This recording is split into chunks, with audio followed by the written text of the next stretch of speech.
Salut à tous, la fin d'Avengers Infinity Wars a été tout sauf joyeuse. On a tous eu un petit arrière-goût de vomi dans la bouche, ce qui a choqué pas mal de gens, notamment ceux habitués aux précédents Avengers. Ceci étant, il y a de grandes chances que tous les éléments violents qui se soient déroulés dans Infinity Wars soient inversés dans Avengers 4. En prenant en compte que les suites pour Spider-Man, Black Panther ainsi que Gardiens de la Galaxie aient été énoncées, le futur de ces films repose énormément sur la suite d'Infinity Wars. Les réalisateurs Anthony et Joe Russo ne laissent encore rien filtré de tout ça. Il pourrait se baser sur le comics et suivre la même histoire, mais il y a pas mal d'indices dans Infinity Wars qui laissent penser qu'ils iront dans une autre direction. Aujourd'hui, on va découvrir ensemble 4 théories qui pourraient, dans le prochain Avengers, changer définitivement la fin d'Infinity Wars. C'est parti. Sit back, relax, let me take you on a journey where you don't need math, just hash burning. I haven't got much sleep. Le meilleur moyen de changer les événements qui se sont déroulés dans Infinity Wars est de se baser sur le comics et de laisser faire Nebula. Si vous ne le saviez pas, Infinity Wars est basé sur une mini-série de comics sortie en 1991 qui s'appelait alors le Gant de l'Infini.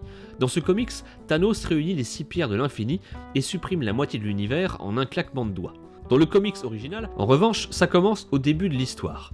Vers la fin, Nebula utilise un moment de faiblesse de Thanos pour lui voler son gant, et la première chose qu'elle fait immédiatement, c'est d'annuler toutes les actions que Thanos a pu réaliser. Ce qui signifie que toutes les personnes que Thanos a tuées et tout ce qu'il a détruit est tout simplement revenu à la vie. Dans le film, Nebula a justement survécu, donc cette option a de grandes chances d'être la meilleure. De l'autre côté, ça semble un peu trop facile et attendu pour les frères Russo, qui ont clairement expliqué qu'ils souhaitaient se détacher du comics. Voilà pourquoi on a également considéré quelques options en plus qui pourraient peut-être se produire. Beaucoup de gens pensent que cette théorie sera utilisée. Dans le comics, la pierre des âmes contient un monde entier rempli d'âmes perdues. Beaucoup pensent donc que la plupart des morts dans Infinity Wars ne le sont pas vraiment, mais ont été absorbés par cette pierre. Cela inclurait Gamora, qui n'était pas loin de la pierre juste avant sa mort.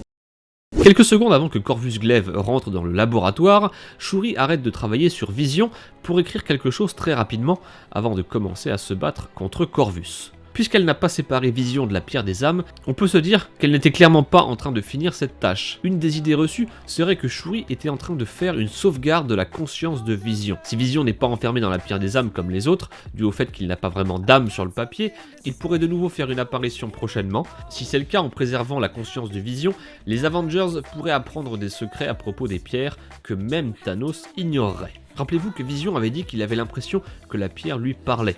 Du coup, on peut supposer qu'après en avoir été libéré, sa mémoire serait beaucoup plus claire, et il pourrait être capable de donner aux Avengers la réponse dont ils ont besoin pour vaincre Thanos.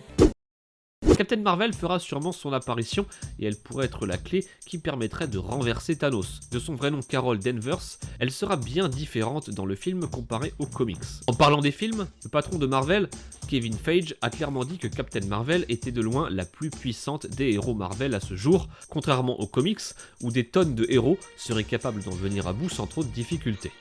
Nous savons également que Josh Brolin, qui incarnait Thanos, a confirmé qu'il filmait des scènes avec Brie Larson, celle qui incarnera Captain Marvel sur le grand écran pour le film Avengers 4. Ceci devrait dissiper tous les doutes qui planaient autour de ce personnage et nous confirmer qu'elle combattra bien Thanos dans le prochain épisode d'Avengers. Qu'avez-vous pensé de cette théorie ? D'après vous, laquelle est susceptible de vraiment se dérouler dans le prochain Avengers ? Il y a encore de nombreuses théories qui permettraient de changer le cours de l'histoire d'Infinity Wars.